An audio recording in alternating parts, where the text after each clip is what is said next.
Hey guys, Jay Massey here, and welcome back to the channel.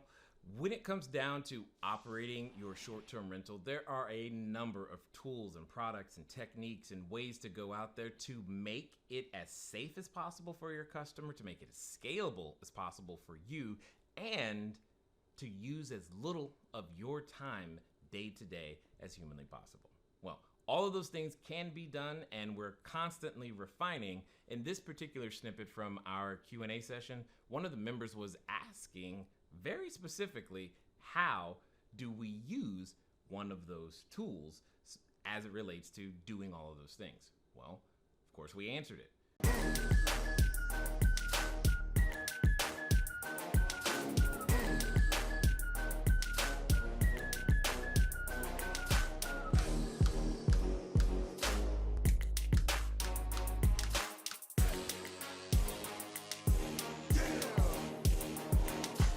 Hi, how are you? How did you use Vivint in your units? Which package did you choose? How much are you paying? Are you using Vivint Turbo? Okay, got it. I don't know, Ty, if you have the mastermind or the blueprint, because my suspicion is that you have the blueprint only, because that's my guess. But anyway, we have a special arrangement with those guys for our students to where you guys get like hundreds of dollars off and all kinds of extra stuff. And I have no idea what the special is right now, so I don't want to say something that's wrong, period. But when you say, how did I use, I can show you. What I will do is I'll go log in real fast, and then my wife can follow up with you, or you can follow up with her to get the discount codes and all the stuff that you need in order to make that work. So let me switch screens for just 1 second. All right, so now what you're seeing is me logging in, I hope. I think that's what's going to happen here shortly. Yep, perfect. And then what I like to do is, well, I can do this with any of the locations. I picked this one so that you can see that I can switch to any of my other locations here. And keywords here is that my staff can do the same thing.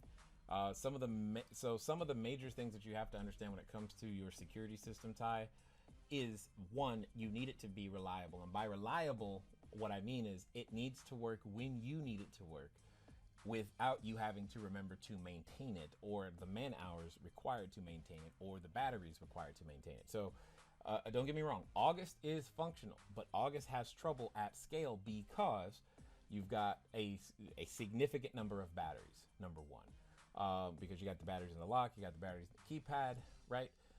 And you have to be able to continually maintain that lock and the batteries. And we were chewing through a lot of them because as we started to scale, we're just always changing batteries. And then the customer experience with how it worked was also not as smooth as we would like. So that also matters. And as you continue to scale, if that is where you are, you're going to want to have a way to just pull it up on a dashboard, very similar to like you saw me do right here. And when I can click right here and switch to any one of my locations, my staff can also do that because they have their own, as you can see over here, they all have their own logins, etc. So they can log in at any time from anywhere, any device, which also makes sense. And that's also one of the challenges with many of the other systems, whether that be Ring, Arlo, August, is you typically have an app that is proprietary to your device. So now you and or your staff have to all have that app instead of working via a dashboard. Additionally, let me show you being able to, like right here, we can control temperature, as you can see over here in the lower left corner, and we have a status indicator letting us know that everything's locked, everything's closed.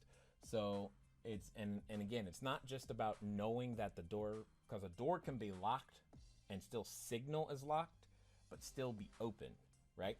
And that's a challenge. And the same is true. Your front door could be locked and signal is locked, but August and many of the other systems don't have a way to tell you that your sliding glass door is still open, nor do they have a way of telling you that the window is still open. That doesn't mean you can't use yet another company's product to do it. But now what you're starting to get to is that in order to do everything, you're going to end up using 3, 4, 5 different companies' products to simulate the same result. And you're going to have more batteries, more manpower, and it's not going to be in one dashboard. Having to log in and out of 3, 4, 5 different things in order to execute what could be done in one dashboard with one login in one spot is, in my opinion, it scales better, it works better, and the customer experience using the product is also better because a lot of the other cameras are not hardwired. And because they're not hardwired, now you've got your solar. You can get a solar panel and that'll work if you have access to solar, but a lot of times it's not the case. And even then, you still got to make sure it doesn't get disconnected by the guest because that totally happens. And same thing, one of the other major weaknesses of many of the other systems was the whole Wi-Fi. Because all of the systems all rely on Wi-Fi to work. And yes, this system, Vivint, relies on Wi-Fi to work. However, it also has a backup cellular network as well. So if for some reason guest tries to disable the router or the internet goes down or your internet service provider goes down, we're still able to keep the place secure, see what's going on, all this other stuff. It totally matters. Obviously, being able to view clips is huge and important as well, and we can do that for a very, very long time. And then the other thing many other things, is being able to keep the door locked. So my guests have this habit of not locking the door, and sometimes maybe even your cleaning staff doesn't lock the door.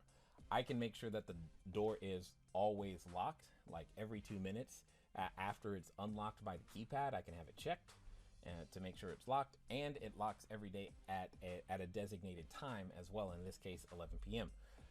And if we happen to set the alarm, we can also make sure that the alarm gets automatically disarmed so that when the guest comes back, it does not trigger as well. So there's just a lot of those things that makes our units better and safer.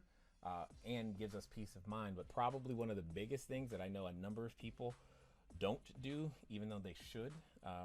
So right here, you see under the safety sensors section, you got your carbon monoxide detector as well as your smoke detector, right? Well, on nearly every insurance contract, especially for this type of business, one of the things you must provide is an active log of maintenance on the monoxide detector and smoke detector. Well, here, it's being actively monitored, meaning if for some reason anything happens, even if it gets tampered with, and this is huge because, let me see, I think I had this happen the other day. Let me see if I can show you guys. What unit was that? I think it was this unit. Let me see. Let me go here. Go back. I'm scrolling back through the history to see if I can show you guys what I'm talking about. Because it's just important to be able to know when this stuff happens. And if you don't know, it doesn't mean it didn't happen. It means you just didn't know. And that's really what it comes down to. And yep, there it is. So a couple of things. So this happened, guest arrived, and when the guest arrived, what we begin to notice, so at like around 8:30, staff notices that the power was cut to the security system. So what we did is we sent them a message saying, hey, we noticed that the security system, or a member of our security team noticed that it was disabled. Please fix this, else you run the risk of your reservation being canceled. And then later it got fixed at 9:22. So that's when power was restored. So in this particular case, you can know when your stuff is tampered with, and I can know when the smoke detector or carbon monoxide panel is tampered with. And when we notice that again, the staff's job is to make sure that guests stay in line. we notice that. We know how many guests are there. We know if they're smoking. We know if they're tampering with our stuff. And then we can take proactive action as opposed to finding out after they depart that, oh my God, they smoked in my place. No, we know when they did it, and we start taking proactive action so that they stop, they get charged, they get kicked out, they do whatever. Do not break the house rules. Again, just because your guest, you didn't hear any noise, or you know nothing happened, or a neighbor didn't call you, or police didn't show up, or whatever, doesn't mean it didn't happen. It just means you didn't know it happened, which was their goal. So being able to keep track of all of that stuff and monitor it in such a way that any company would be like, yeah, come on in, is what we as operators need to be able to provide. And if you can't provide that, then, well, you can provide that. And hopefully that answers that's just some of the ways that we use the Vivint system. So hopefully that answers that. If you want to find out more information like this, make sure you hit that subscribe button and then hit the notification bell, because that'll make sure that you're one of the first notified. But do us a really big favor. Hit that like button, because that'll tell YouTube that more entrepreneurs just like you need to see information just like this. Thanks.